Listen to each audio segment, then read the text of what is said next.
and I saw one of his heads, as it were, wounded to death. The next day I did a scan and they said it's already starting to heal. And his deadly wound was healed. Comedian Heather McDonald is out of a Valley hospital tonight. She says they don't really know why she collapsed 3 minutes into her act. 3 minutes into her act.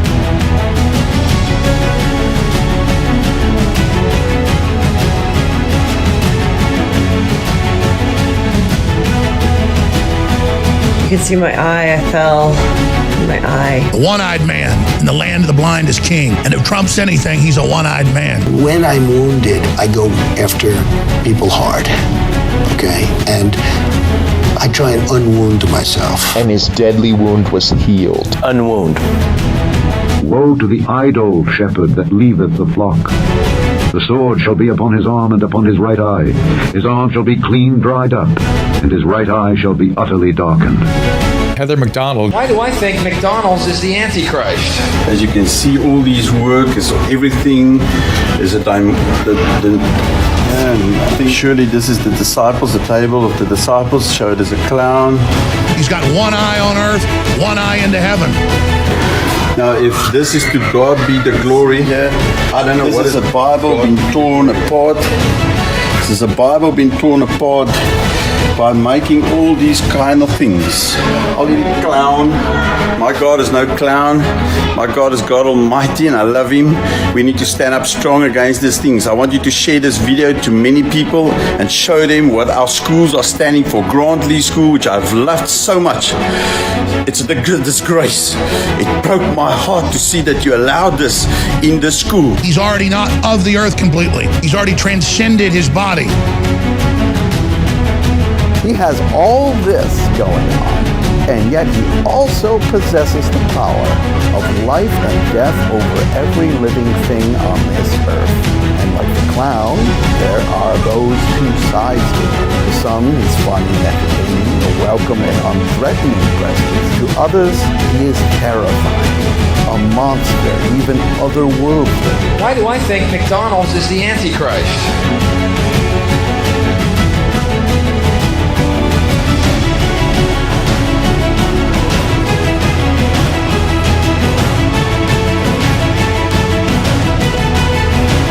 I don't know how you do it.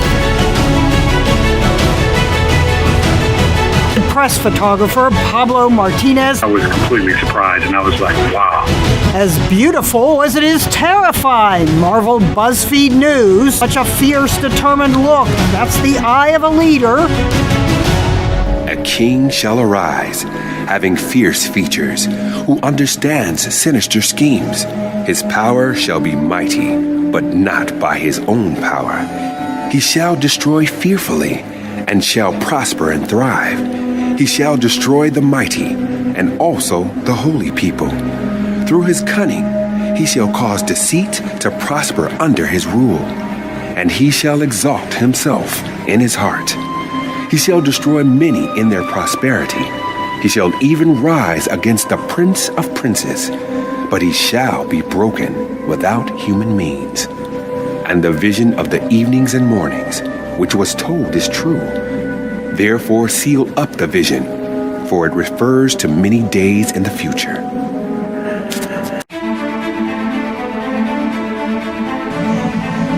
From the dawn of time we came, moving silently down through the centuries, living many secret lives, struggling to reach the time of the gathering, when the few who remain will battle to the last. No one has ever known we were among you, until now.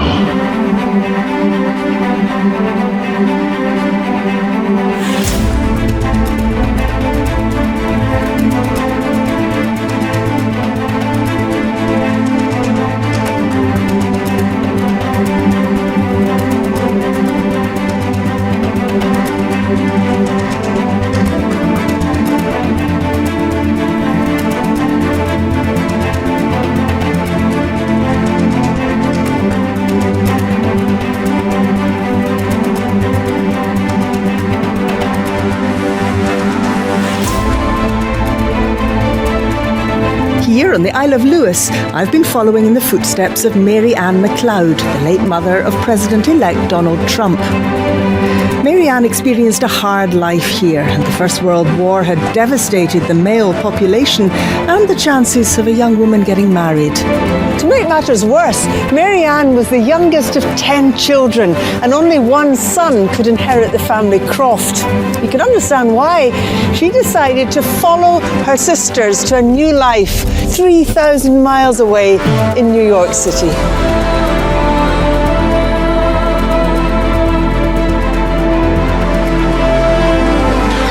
Hindus think cows are holy. Why do I think McDonald's is the Antichrist?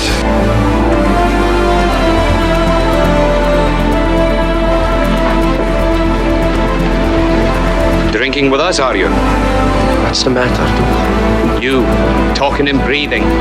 Last night all but a corpse. How did you manage that, Conor MacLeod? Would you rather I was dead? It's not natural. He's in league with Lucifer. Don't say that, Kate. I'll say it. You've the devil in you. We've been kinsmen 20 years. Conor MacLeod was my kinsman.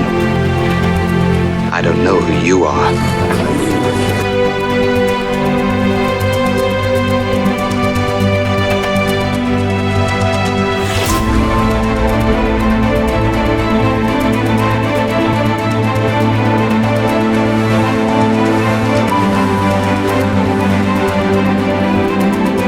Greetings. I am Juan Sanchez Villalobos Ramirez, Chief Metallurgist to King Charles V of Spain. King Charles V of Spain. I wanted to share this with you too, and I really appreciate the person who sent me this photo. Here is Donald Trump sitting at a table with the Latin phrase plus ultra there on the left, inscribed in the tile on the wall at his residence at Mar-a-Lago. And Wikipedia says this was the motto of Charles V, who was the Holy Roman Emperor. And this is Latin, meaning going further, going beyond. And Wikipedia says it refers to the political ambition of world power. Now, Emperor Charles V was the closest thing that Europe ever had to a universal emperor ruling all of the land. And what comes to mind with Trump's use of the Latin plus ultra is the scripture, and when the transgressors are come to the full, a king of fierce countenance and understanding dark sentences shall stand up, Daniel 8:23. And Trump's number one priority is to build up the U.S. military, his own personal war machine. And the Antichrist is the first rider of the four horsemen of the apocalypse. And I saw, and behold, a white horse, and he that sat on him had a bow, and a crown was given unto him, and he went forth conquering and to conquer. So here is Donald Trump sitting at a table with a fierce countenance, and this dark sentence behind him, this dark passage, plus ultra, world power. We are the same, MacLeod. We are brothers.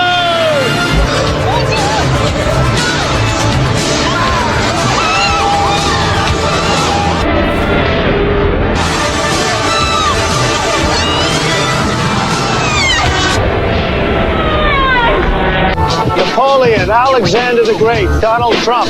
We're all cut from the same cloth, and that cloth is very, very large. It's not too big, is it? No. And in blood, all men are born and die. Blood is the food of the gods below.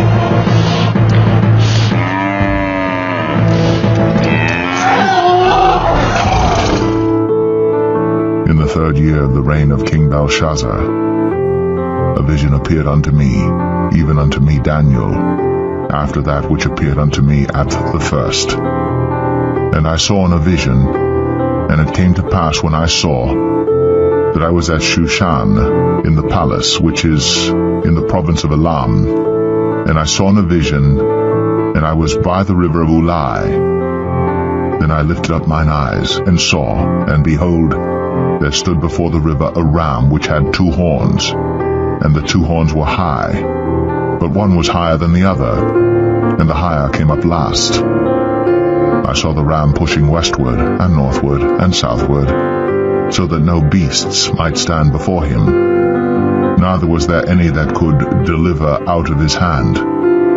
But he did according to his will, and became great. And as I was considering, behold, an he-goat came from the west on the face of the whole earth, and touched not the ground. And the goat had a notable horn between his eyes.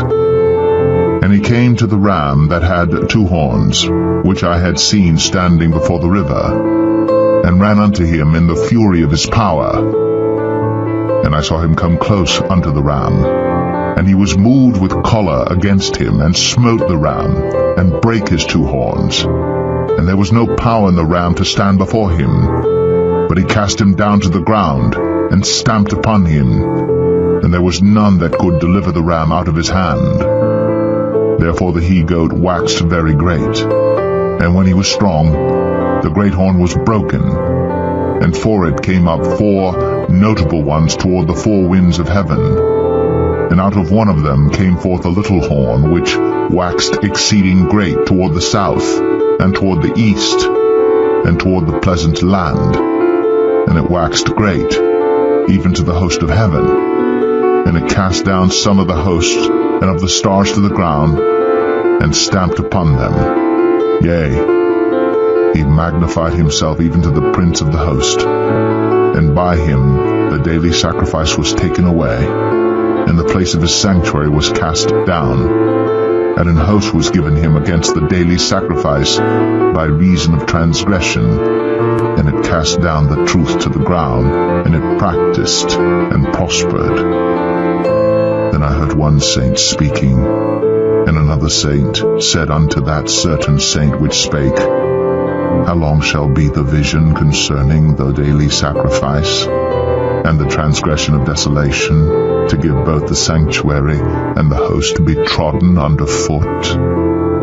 And he said unto me, Unto 2,300 days, then shall the sanctuary be cleansed. Then it came to pass, when I, even I Daniel, had seen the vision, and sought for the meaning, then, behold, there stood before me as the appearance of a man. And I heard a man's voice between the banks of Ulai, which called and said, Gabriel, make this man to understand the vision. So he came near where I stood, and when he came, I was afraid, and fell upon my face. But he said unto me, Understand, O Son of Man, for at the time of the end shall be the vision. Now as he was speaking with me, I was in a deep sleep on my face toward the ground. But he touched me, and set me upright. And he said, Behold, I will make thee know what shall be in the last end of the indignation. For at the time appointed, the end shall be. The ram, which thou sawest, having 2 horns, are the kings of Media and Persia. And the rough goat is the king of Grecia. And the great horn that is between his eyes is the first king. Now that being broken, whereas 4 stood up for it, 4 kingdoms shall stand up out of the nation, but not in his power.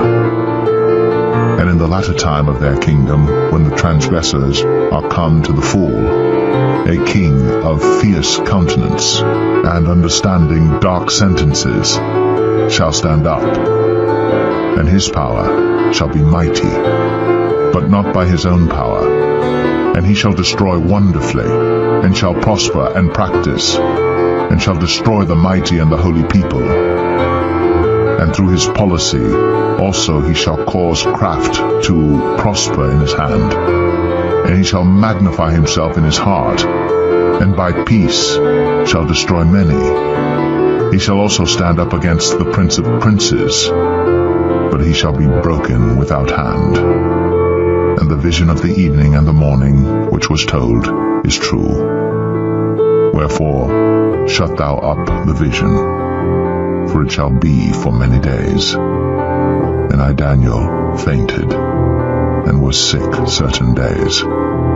Afterward I rose up, and did the king's business. And I was astonished at the vision, but none understood it. So I read this the other day, and I said, wow, that's really amazing. That's really incredible. And it's the snake lyric. On her way to work one morning, down the path along the lake, a tender-hearted woman saw a poor, half-frozen snake. Interesting. His pretty colored skin had been all frosted with the dew. Oh well, she cried, I'll take you in, and I'll take care of you. Take me in, O tender woman. Take me in, for heaven's sake. Take me in, O tender woman. Sighed the vicious snake. She wrapped him up cozy in a curvature of silk, and then laid him by the fireside with some honey and some milk. Now she hurried home from work, and that night, as soon as she arrived, she found that pretty snake she'd taken and revived. Take me in, O tender woman. Take me in, for heaven's sake. Take me in, O tender woman. Sighed the vicious snake. Now she clutched him to her bosom. You're so beautiful, she cried. But if I hadn't brought you in, by now you might have died. She stroked his pretty skin, and then she kissed and held him tight. But instead of saying thank you, that snake gave her a vicious bite. Take me in, O tender woman. Take me in, for heaven's sake. Take me in, O tender woman, sighed the vicious snake. I saved you, cried the woman, and you've bit me. Heavens, why? You know your bite is poisonous, and now I'm going to die. Oh, shut up, silly woman, said the reptile with a grin. You knew damn well I was a snake before you took me in. Does that make sense to anybody? Does that make any sense? They call it Halo.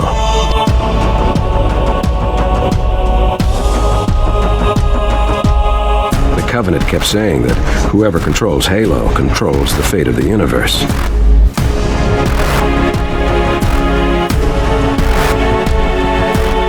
But it shall not prosper. For the end will still be at the appointed time. While returning to his land with great riches, his heart shall be moved against the holy covenant. So he shall do damage and return to his own land. At the appointed time. Will you follow me?